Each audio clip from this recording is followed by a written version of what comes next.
Everything that you really want in your life comes down to one thing. You want some kind of change in how you feel, or what I call a change of state, the state of mind or body you're in at that moment in time. We all want to change how we feel. Think about it. The only reason you want more money, you don't want little pieces of paper with pictures of deceased notables on it, do you? Of course not. You want money because of what you think it'll give you. You think it'll give you more freedom, more fun, or the ability to give to other people. You believe it's going to lead to some kind of pleasure if you want it. Say, I want a business. Listen, I know a lot of people in business who don't want their business anymore. The bottom line is it's not the business you want, it's what you think a business will give you, the feeling changes you think it'll give you. Somebody says, I want to get married. They want to get married because of what they think that will give them. Or I want a relationship. They think it's going to give them a certain kind of feeling.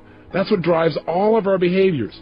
Challenge me on this. See if you can find an exception. Is there anything in your life that you really, really want that the reason you want it doesn't come down to eventually some feeling you're going to get if this thing happens in your life?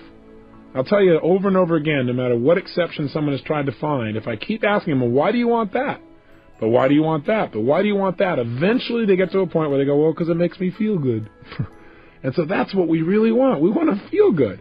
We want to have those special feelings inside. In other words, we just want to be able to manage our emotions, manage our states, and create what we really want emotionally in our lives. Everything we do, we've already said, is to create pleasure. That's an emotion. And to avoid pain. And that's an emotion too. And if we want to change our behavior, the quickest way to do that is change how we feel. I mean, think about it. Haven't you had a situation in your life where you did something, and after you did it, you said to yourself, I can't believe I said that. I can't believe I did that. That was so stupid. Have you ever had a situation like that? I mean, an area you're normally pretty smart in. You just did something really dumb. I know I have plenty of times. Haven't you also had the opposite experience, though? Where you were on a roll, where things were just flowing, where it was like you were unstoppable. And you don't even know how you were doing it. You were just like flowing, where after you did it, somebody said, you do that? And you went, yeah, that was me. Right? And you don't know how you pulled it off. You were rather proud of it, though. Haven't you had those kind of times where you're just on a roll? So I got a question for you. What's the difference in your behavior? Why is it in one situation you perform brilliantly, in another situation you perform, how should we say, brutally? The difference is not your ability. What we do at any moment in time, in that moment, is based on the state that our mind and body is in at that moment in time. In other words, what people can do is absolutely incredible. What they will do is usually disappointing. And the difference is not their capability, but rather what state are they in right now. If every time they think about public speaking, they associate fear or pain, that's going to change their state. And all of a sudden they're going to feel tight in their body, and their whole emotional state will change, and they're not going to get the most out of themselves. But if whenever they think of public speaking, they think of absolute pleasure, they're going to be in a great state of mind, and they're going to get more out of themselves. I mean, think about it. When you're feeling really frustrated, do you behave the same way as when you're feeling like you're on a roll and things are flowing? Obviously not. You have the same ability, but things act and behave differently coming out of you. You speak differently, you communicate differently, everything changes. Or I'll give you another example. Have you ever forgotten something simple like your own home telephone number or address or how to spell the word the? Ever had one of those enlightening experiences? Now, you know how to spell the word the. How come you couldn't remember? The answer is because you're in what I call a stupid state. Right? You were in a state of mind where your brain wasn't able to get a hold of the answers. The answers are there, but you couldn't get there. So I believe one of the most important things, probably the most important thing that you and I can do in our lives to create the power and joy and passion that we really want is to learn to manage our own states of mind. In fact, think of the cost of not managing them. If you don't manage your emotional state, it'll cost you virtually everything you want in your life. Friends, family, success, and just the joy that every one of us wants to experience on a daily basis. Hey, let me ask you a question. Is what happens in your life the thing that determines how you feel at any moment in time? Yes or no? In other words, it doesn't matter whether or not, for example, the economy is doing really strong as to whether or not you feel good. Most people say no. Some people say, well, you bet. Does it matter how your relationships are going? Does that determine how you feel? Is how you feel determined by the weather, by how much sun or rain there is? Is it determined by how other people treat you? I'm here to tell you the answer to that is no. I'm not saying that it doesn't complement or support you feeling one way or another. I'm saying how you feel at any moment in time is purely designed and the result of how you are directing your own mind and body at that moment. What I'm saying to you is no matter what is happening in your life, you are in control of your own states. And once you understand that, number one, and number two, you use that ability, you now have control over your life at a whole new level. And you have more fun and joy and passion than you ever dreamed of once you take that responsibility and take that control. Now, for some people, when they say, well, that seems like a heavy responsibility, well, look at the opposite. What's the price of not managing your states? Well, I'll ask you a question. What does John Belushi, Elvis Presley, Freddie Prinze, Jimi Hendrix, Janis Joplin, and Marilyn Monroe, what do they all have in common? They're all people that never learned how to manage their state, that's what. They all were people that had every reason in the world to be happy by anybody else's standards, but who destroyed themselves, literally killed themselves in the end. I mean, Belushi's one of my favorite examples. Why? Because I liked this guy. Didn't you? Wasn't this a fun guy? I mean, if you were to think of somebody, didn't he feel like this guy that you could connect with? I don't know about you, but I really enjoyed him. And millions of other people did as well. He had what most people would think would make them happy. He had all these people that loved him, appreciated his work. He got to be creative. He was in movies. He was in television. He was on Broadway. I mean, here was a guy that was spontaneous. He had a great family that totally loved him. He had all the money and fame that most people think that they could possibly want or need, and yet he's not here. How come? He's dead. Why? Not because of old age, you'll recall, but because this man did not know how to control his own emotions within himself, and he tried to change the way he was feeling by using drugs. He used drugs as a way to change his state, and he's no longer here. And neither of the other people I mentioned on this list. Think about it. There's a major price in now managing your state. And in managing your state, there's major rewards. Now let's contrast Belushi with a friend of mine. His name is W. Mitchell. One of the people in the world that I not only love most, but also have the most respect for. W. Mitchell's a unique guy. 15 years ago, he had a unique experience, one that most people would never forget. He was driving his motorcycle 65 miles an hour down a freeway when something caught his attention. When he looked over while he continued to drive forward, he got fixed on something. I don't know if you've ever done that. He got stuck there a little too long. Well, when he looked up, he was traveling 65 miles an hour right into the back of a Mack truck that had stopped in front of him. In a last-minute, split-second decision to try and save his own life, he slammed himself on the ground, and he slid 65 miles an hour underneath this truck across the pavement. Then the worst thing happened. The gas cap popped off.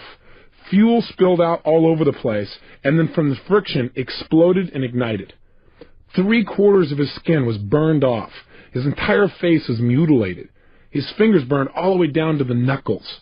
He woke up 2 weeks later in a hospital bed in searing pain, fearing to even breathe.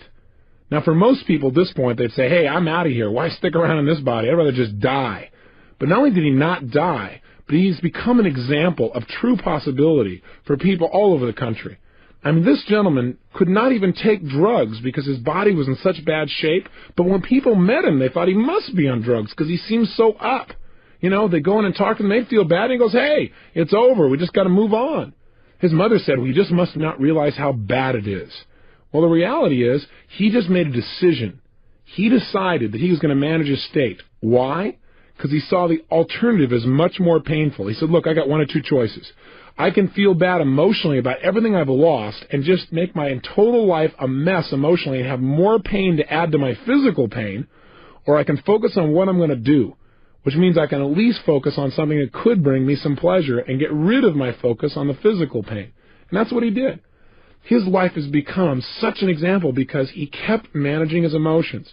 Now, not only did he do that, but within 3 years, he managed himself so well that he got back into business, even though he didn't look too terribly attractive. But he ended up going into business and becoming extremely successful. The new company he developed after his accident became the #1 employer of its type in the state of Vermont. He became a millionaire. He even learned to fly airplanes. Now, that's not the end of the story. About 8 years later, he's flying his airplane with 3 other friends in Colorado, and he made himself a rather big mistake. He didn't go through his checklist, and he didn't notice that there was frost that had developed on the wing. And when he took off, he crashed. 3 people walked away. He was not one of them. He was paralyzed from the waist down for life. So they cut off his toes since he didn't need them anymore and sewed them on his hands so he'd have something to be able to grasp things with. He's stuck in a wheelchair now for life. Of course, he doesn't look at as stuck in a wheelchair. In fact, you say at this point he must have given up, right? No. Even after his wife left him, So he said, look, I don't want to be around a fried cripple. Even after all that, he still didn't give up. He turned around, and the city he was living in Colorado had some major problems. He decided to become the mayor of that town. After that, he decided to run for lieutenant governor of the state of Colorado. He placed third in a group of 6, and he ran on the issues, not on a sympathy vote. And he campaigned door to door. Now remember, this guy didn't look too terribly good. In fact, he used to wear a button that said, "Send me to the governor's mansion, and I won't just be another pretty face." Kind of a nice way to interrupt people's patterns and make them associate something new to you.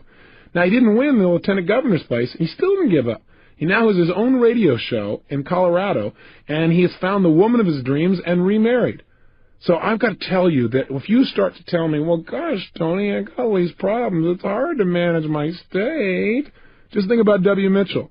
When I look at somebody like Belushi and see all that he had, and I look at somebody like Mitchell, who seems to have all these challenges but is so happy, so successful, such a sense of possibility, it becomes clear to me that I have no excuse to ever not manage my state on a consistent basis. No matter how big the problems may seem, you're much better than anybody like that might ever hope to be. So how do we manage our states? Well, one, remember, I believe virtually everything in life comes down to why to first, then how to. I believe if you want to succeed, you got to have 80% of success is figuring out why to succeed, why to manage your state, for example. 20% is how. Here's the how. And let's do it quickly, and let's just get right to doing it and doing some exercises. There are 2 primary ways to control your state of mind and body. They are, number 1, controlling the way you use your physical body, what we call your physiology, and number 2, controlling your mental focus. That is what you pay attention to, what you think about, what you picture, what you say to yourself. Today we're going to focus on how to use our physical bodies to create the emotions that we want at any moment in time. And then on your next tape, we're going to work on how to control our focus, how to control the mental imagery and pictures and things that we think about in a way that immediately changes our state as well. Let's start and focus again today on physical movement. Now I want you to think about something here. In order to feel anything in your life, you feel it through your nervous system, through your physical body.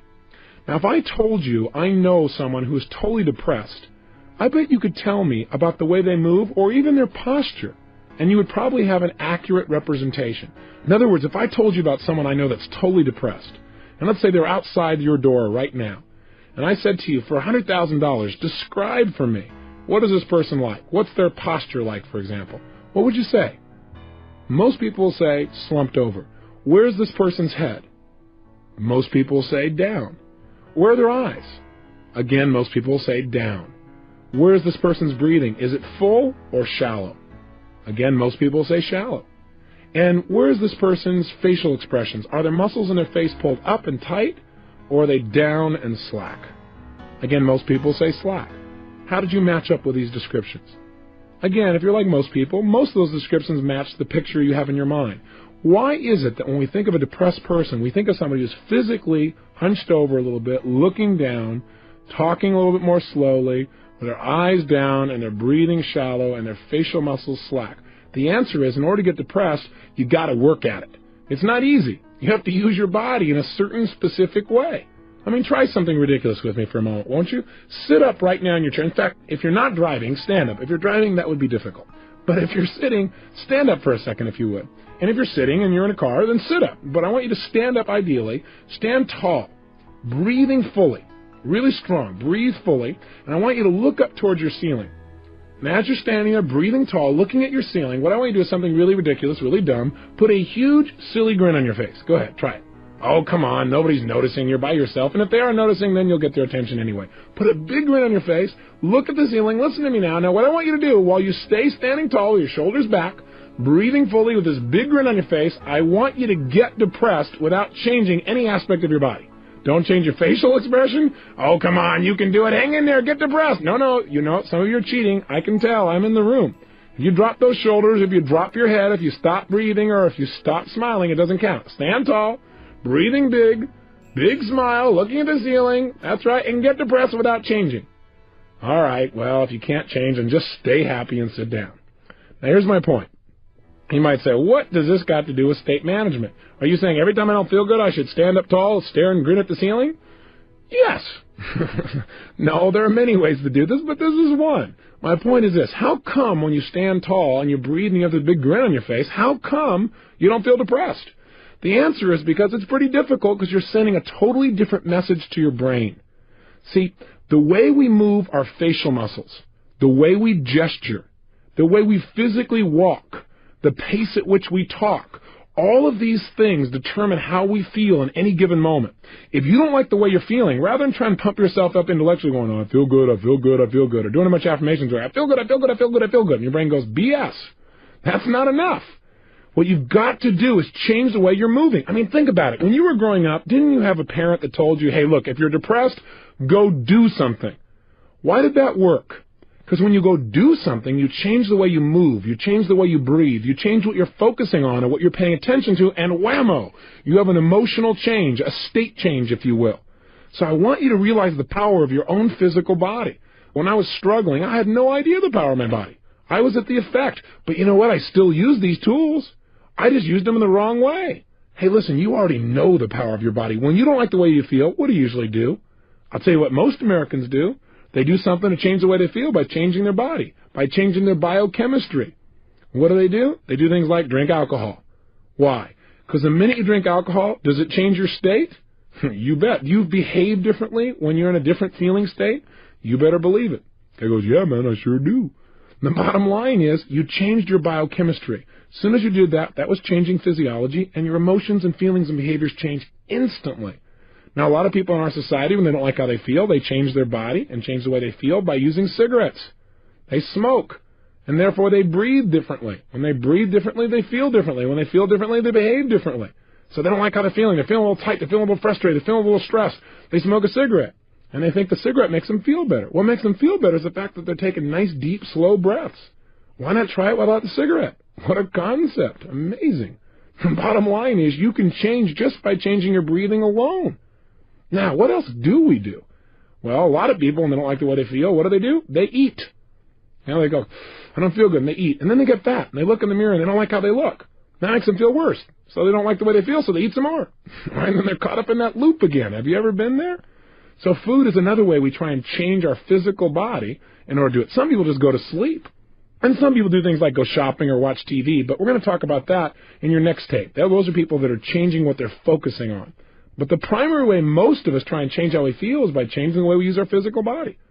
Drugs is the most obvious example. We've already talked about that. Cocaine. Why? Because it changes their state rapidly. That's why people still purchase it, even though it destroys their life simultaneously. They don't focus on that. The point is, any change in your physical body makes an immediate radical change in the way that you feel. So what you've got to learn to do is use this to your advantage. Instead of being at the effect of things, immediately change your emotions. So right now, let me give you a frame of reference about what I'm saying. I learned a long time ago that if I really wanted to succeed on an ongoing basis, I probably needed to measure my level of emotion, my level of intensity. I got a lot of this by working with professional athletes. I noticed that most athletes are really conscious of and pay attention to managing their emotions and their states. And you watch a tennis player, and every time before he hits the ball, he bounces the ball the exact same way, the exact same rhythm, kind of anchors himself, if you will, or triggers himself back in a state. Football players do it differently. You know, they grab their other buddy's head and they go wham, wham, wham, and smack heads with him, and they feel good. You know, baseball players, they spit, grab their legs, scratch the ground, but they do certain things every time to get themselves in state. And as I started to work with professional athletes, people like the Los Angeles Dodgers or the United States Army or individual Olympic athletes, every one of them focused on are they ready or not, kind of checking their state. But you see, in life, I think life is not black and white. I look at life as having many hues and colors and shades. So one day I pulled one of these guys aside and I said, look, it's not are you ready or you're not. Let's try a stupid game, okay? Let's pretend we're going to measure your level of power and readiness on a scale from 0 to 10. 0 is you're dead. 10 is you're absolutely unstoppable. I said, where are you on that scale? And the guy said, well, I'm about level 7, 6.5, 7. I said, well, you're about to bat right now against Dwight Gooden. Tell me, if you stay at level 7, what's going to happen? You know what was amazing? Instantly, he could tell me. When he realized where he was, he said, I'll either ground out or I'll pop up or I'm going to be in a situation where I'm going to strike out. I said, what level do you need to be at on a scale from 0 to 10 to be successful with Dwight Gooden? He said, level 12. I said, okay, that gives me a frame of reference. So you also need to know where you need to be successful. Now, with an athlete, it's pretty clear. For peak performance, they got to be at level 10 or above, if you will, on a scale from 0 to 10. But isn't your life just as important as an athlete's? If you're going to go in right now and you're going to influence your son or daughter to do something like get excited about their schoolwork, how are you going to do that if you're at level 3? It's not going to happen. Too often I see parents that go, I just can't motivate my children. I just don't understand why. I talk to them about all the reasons why they should really go for it, but it just doesn't seem to work. Do you have any suggestions, Mr. Robbins? I'll say, yeah, try talking a little faster for your children. See, the way we use our voice will affect our states. See, I have a lot here I want to share with you in a short period of time, so I speed up a little bit. How would you feel if I said, well, ladies and gentlemen, this is day 5. And today what we're going to learn to do is manage our states of mind and emotion. And over the next 30 days of this program, I want you for hours at a time to listen to my voice. Well, after you came out of a deep trance and turned off the tape, I doubt very seriously if we create very much change. Now, I'm not saying it's not appropriate to talk in a more relaxed way than I am in this frenzied pace that I'm sharing with you to try and get everything in. But what I am saying is make sure that you're in an appropriate state for what it is you're trying to accomplish. Does that make sense? On a scale from 0 to 10, where do you need to be effective at a given task? If you want somebody to feel loved by you, you probably don't want to go level 10. Go, I love you, I love you, I love you, okay! That probably won't work either. So everything is context related. But I'm asking you today to commit yourself for the next 4 or 5 days, even though we'll be doing other exercises, to looking at what state are you living in your life. If you want to look at the state of your life, look at the level of intensity and joy and passion you're creating. Where are you today on a scale from 0 to 10? Or better yet, before you started this 30-day program, where were you? Do you remember that first day? Before you got the tape program or anything else, where were you on a scale from 0 to 10? You remember where you were, first of all? Think about it for a moment, if you would. Where were you? What was your state like? Where were you on a scale from 0 to 10? Now I want you to think of something. Where were you after you finished that first tape on a scale from 0 to 10? Most people that we followed up with and interviewed with are usually at level 8 or above. And when they started out, they were in level 6 or 5 or 4 or 3. And so what I want you to do is do it without me. You don't need me to change your state. You need you. You need to move your body differently, and you need to pay attention to where you are. Use the state that's most appropriate for where you need to be for the given situation.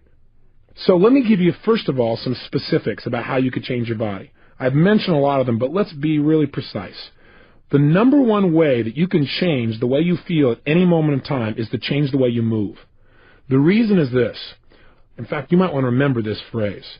Emotion is created by motion. The way you move your physical body is the fastest way of changing your emotions. So, for example, if I'm not feeling passionate and I want to, instead of pumping myself up, all I have to do is clap my hands or move my hands rapidly. I make a rapid gesture. Not a little minor one where I just push my hands out a little bit and then bring it back at a slow pace, but I mean speed, acceleration, if you will. If you speed up the quality of your movements, you will instantly change your emotional state and your intensity. So try it right now. Even while you're listening to me, here's what I want you to do. Take your hands and put them together so that you're touching them almost like in a praying motion. And what I want you to do when I say now is, at the pace I say, I want you to pull them apart and just gradually pull them out to your sides at the pace that I count, like 1, 2, 3, 4. Okay? And by the time I hit 4, you should be level with your shoulders. Okay? Let's try it. Your hands are together. And just notice what happens to how you feel. Ready? 1, 2, 3, 4. Okay, bring your hands back together. 1, 2, 3, 4. Again, 1, 2, 3, 4. Again, 1, 2, 3, 4. This is known as a state of absolute boredom. Right? So let's try something new. Let's try moving more rapidly. This time, instead of 1, 2, 3, 4, when I say now, I want you to pull your hands apart and don't limit them to the length of your shoulders. I want you to literally pull them apart and pull them out as far as you can, like extending your entire wingspan. Now be careful on this. Look around you before you do this to make sure you don't hit anything. And let's have some fun. Do something silly. I know it seems ridiculous, but just try it. Now if you're driving, this is not useful. Keep one hand at least on the wheel and try it with the other one. Okay, here we go. Your hands are together. And when I say now, I want you to literally bring them out, explode them out to your sides, and extend your fingers and everything out as far as they can go. In other words, you're going to take your hands and make them go as fast as they can apart all the way out and extend them. Ready? 1, 2, 3, go! Whoom. And just feel that. And bring your hands together again into a clap. Okay, and then do it again. Out as fast as you can. Go. Whoom. As fast as you can. Bring them in. And again, out as fast as you can. Whoom. Again, in. Again, out fast. Whoom. Now, if you do this about 10 times, you will feel what we call a state change. Do you feel it now? Now, I know this may sound weird and bizarre. You're going, okay, Tony, what am I supposed to do? Create this wingspan every time I need to change state? No, what I'm saying is you must learn to develop what I call power moves. What a power move is to me is finding a certain type of gesture, or a couple of them, that no matter how bad I was feeling, or frustrated, or tired, or whatever the case may be, that I can make this movement and instantly I feel strong. Instantly I feel resourceful. Instantly I feel like I could turn things around. You need to develop what those are. And you already have them, because you've had times in your life when you felt great. How were you moving at that time? That's the first clue.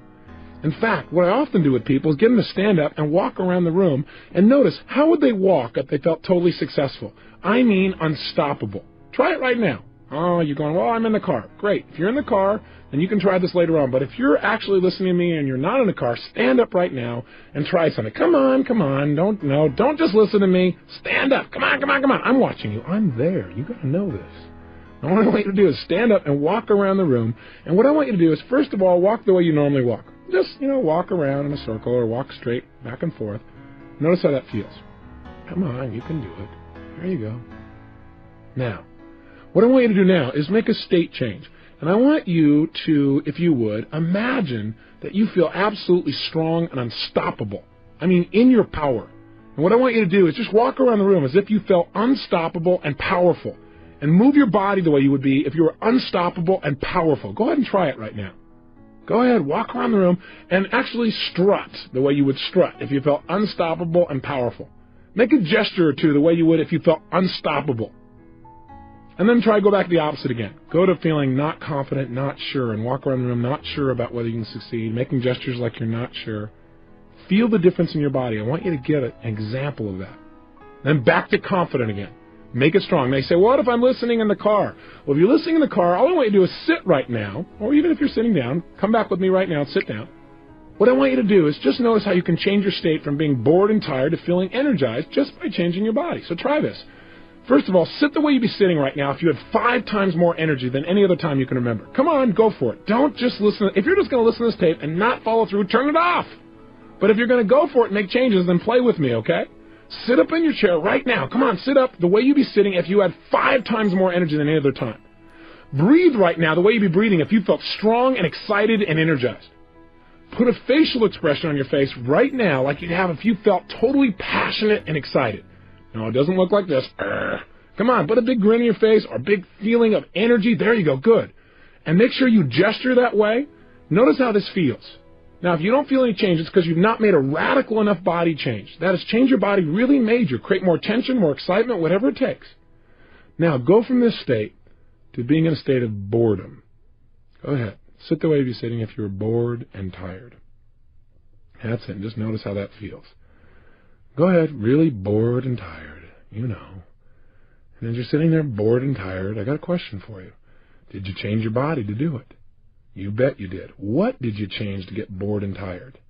Well, did you notice anything happen to your head? Did it go down? Did you relax any of the muscles? What happened to your breathing? Did it change? How about your facial expression? Does your muscles go slumping or slack?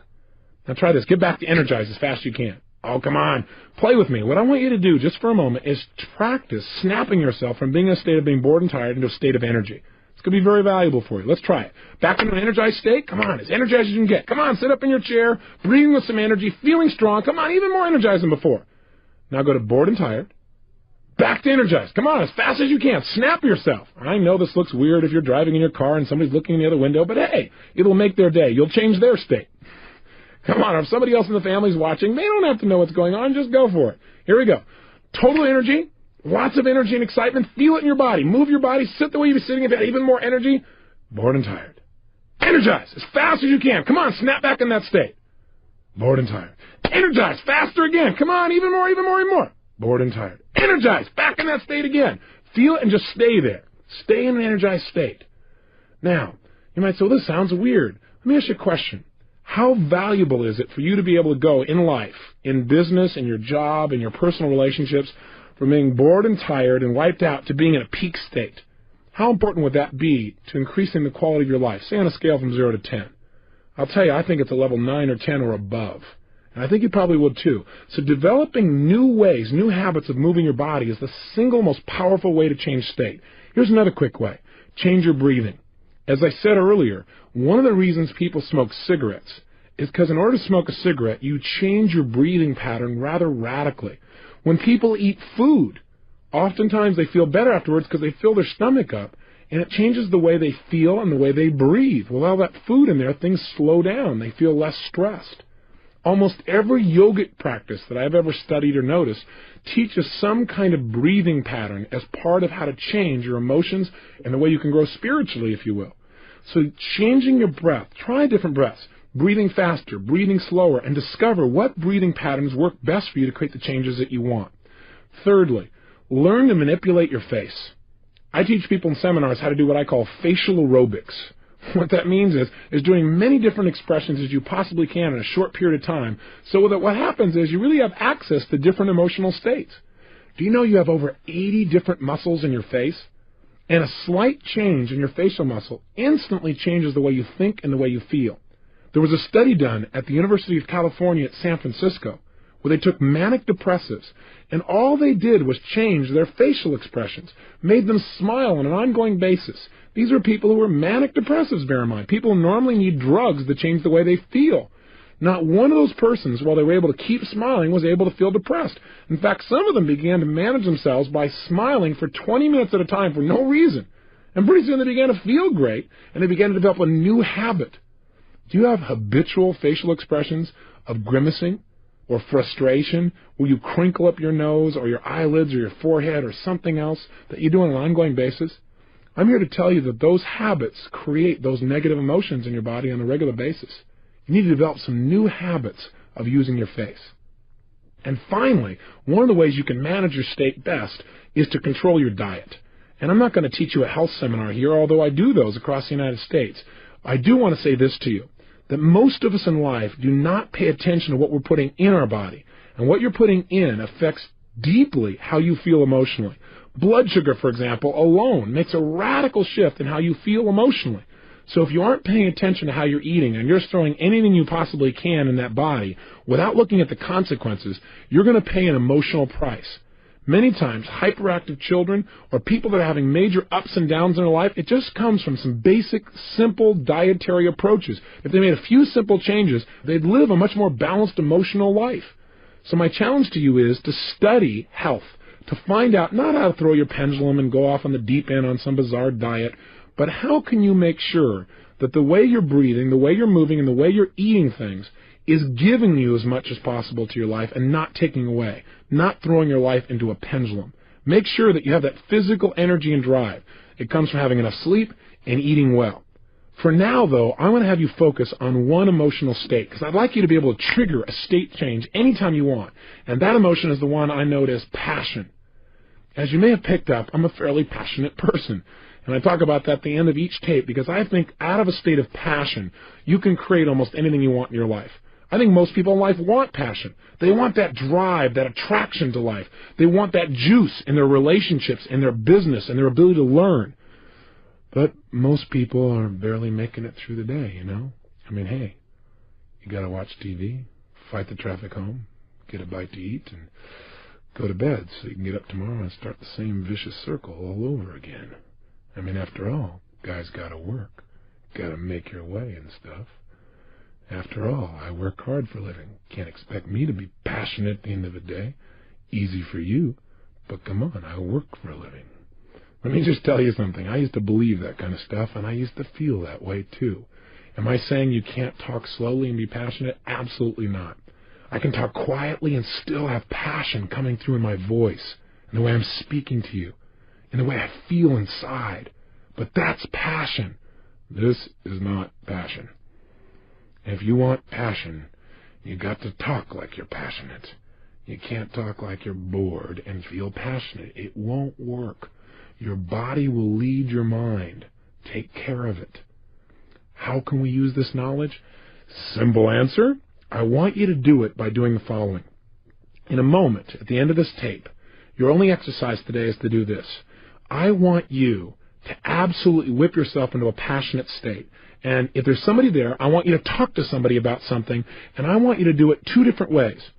Talk to them about something you believe in, something you're really usually pretty excited about, but do it in a dispassionate way. In other words, talk to a friend. And by the way, let me just say this. If you're in your car or if there's nobody there, talk to the wall, okay? Talk to the road. It doesn't matter. If you're talking to yourself and people are driving by, they'll again be entertained, so this is very useful. Now, here's what I want you to do. If while you're doing this, I want you to talk about something, and you can just talk out loud to no one or talk to someone if they're there, talk about something you're normally inspired about, but talk in a non-inspired way, a dispassionate way, where it's like you really don't believe what you're saying, but you're just trying to convince somebody of something.